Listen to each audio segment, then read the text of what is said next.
I don't care if your inbred family has been squatting here since the Stone Age. This is my lake now, and you're trespassing on HOA property.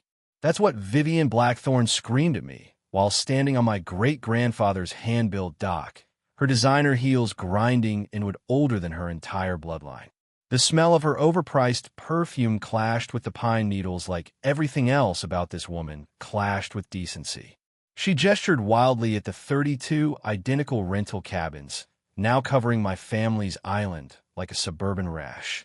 Demolish that shack and pay 85 grand, or I'll bulldoze it myself. 3 years later, I stood in that same spot watching her pack the last of her belongings. Turns out every single one of those cabins was built on my property. The courts agreed, and when the judge handed me the keys to her lakefront mansion, the one that was also on my land, well, let's just say karma has a sense of humor. What would you do if your HOA tried to steal your family's generational land? Where are you watching from? And what's your worst HOA nightmare? My name is Ezra Thornfield, and that island has been in my family since 1896. My great-grandfather, Silas, bought 47 acres of pristine Lake Clearwater wilderness for $200, about what Vivian probably spends on a single manicure these days. 4 generations of Thornfields built their lives there. Hand-hewn log cabin, off-grid solar that actually works, rainwater collection system that would make a prepper weep with joy. We never developed it, never commercialized it. Just lived there, fished there, found peace there. I'm 52, a retired marine engineer. Spent 20 years building bridges in places where people shoot at you for fun. I came home 2 years ago after my wife Sarah died. Cancer, the kind that takes everything good and leaves you hollow. The island was supposed to be our healing place, where we'd build a retreat center for veterans dealing with PTSD. Sarah had drawn up the plans herself, sketching therapy gardens where the old fishing trails wound through the pines. Instead, I found myself dealing with Vivian Blackthorne. Picture a real estate agent who sold her soul for a Tesla and a lakefront mansion. 48 years old, divorced from the county zoning director, a connection that gave her more pull at City Hall than a John boat motor. She runs the Clearwater Luxury Communities, HOA, like her personal kingdom, complete with a 47-page rulebook that makes the IRS tax code look like a children's book.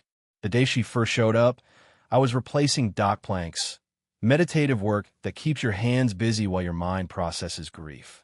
That's when I heard the angry whine of an overpowered speedboat cutting through the morning calm like a chainsaw through a symphony. Vivian stepped onto my dock in a white pantsuit that probably cost more than my truck, carrying a clipboard thick enough to stop bullets. Her perfume hit me before she did, something expensive and aggressive that made the wood smoke from my morning fire smell apologetic. "Are you Ezra Thornfield?" She didn't wait for an answer. "I'm Vivian Blackthorne, president of Clearwater Luxury Communities, HOA. We need to discuss your compliance violations." I set down my hammer, wiped my calloused hands on my jeans, the contrast between her manicured nails and my work-worn fingers telling the whole story right there. "I'm sorry, what violations?" She consulted her clipboard like it contained the nuclear codes. "Your property falls under our expanded community boundaries as of last year. This structure," she waved dismissively at the cabin my great-grandfather built, "violates approximately 37 architectural standards." I remembered reading somewhere during my military legal training that HOAs love to claim expanded jurisdiction, but they need proper legal channels and member votes to do it. Something told me I should check if Vivian's boundary expansion was actually filed with the county. Most people assume it's done legally, but you'd be surprised how often it isn't. "Ma'am, with respect, this island predates your HOA by over a century." Her smile was sharp enough to gut fish. "Property law doesn't care about your feelings, Mr. Thornfield. You have 30 days to bring this property into compliance or face foreclosure proceedings. The total assessment, including retroactive fees, is $85,000. The locals at Murphy's Marina had warned me about Vivian. She's got more complaints filed than the health department has roaches," old Dolores said while selling me boat fuel. "Goes after anyone who doesn't fit her country club vision of lakefront living." Vivian handed me papers thick enough to build a small cabin, turned on her designer heel, and clicked back to her boat. As she roared away, leaving a wake that rocked my kayak against the dock. Diesel exhaust mixed with her perfume, a combination that perfectly captured everything wrong with this situation. That night, sitting by the fire Sarah and I had built together, I read every page. Vivian wanted me to remove my solar panels, demolish my composting toilet, pave my garden, and paint everything beige, basically turn my family sanctuary into a suburban nightmare. I looked out at the water, at the oak where my great-grandfather had carved his initials, and made a decision. If Vivian Blackthorn won a fight, she'd get one. She just had no idea what she was up against. From there, the harassment escalated week by week. Certified letters demanding road fees for an easement my family had used for generations.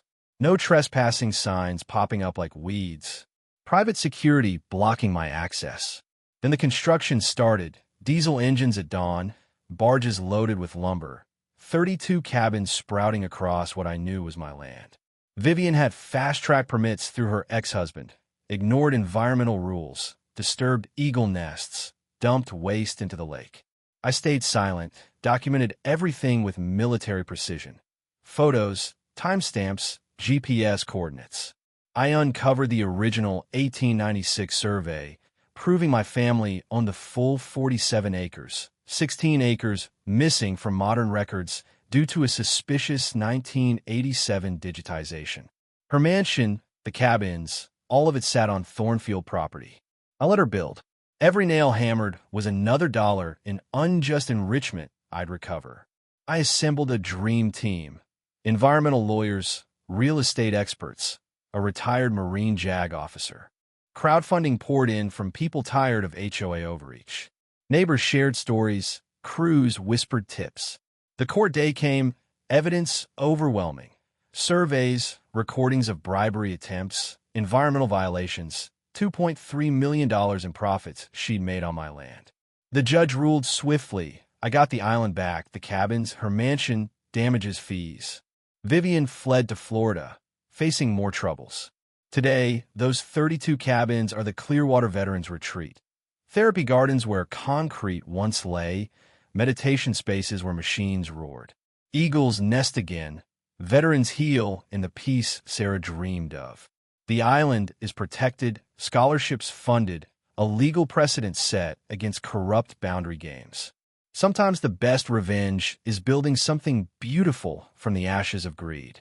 Patience, truth, and a good survey defeated money and corruption. Share your HOA nightmare in the comments. You're not alone. Subscribe for more stories where the little guy wins when the cause is just. Like if you believe in fighting for what's yours, and ring the bell for updates when justice gets served ice cold. The lake is peaceful now, the way it was meant to be. Eagles soar, veterans find healing, and somewhere, karma keeps excellent records. Warning disclaimer. This is a fictionalized narrative inspired by real-life themes, created for entertainment.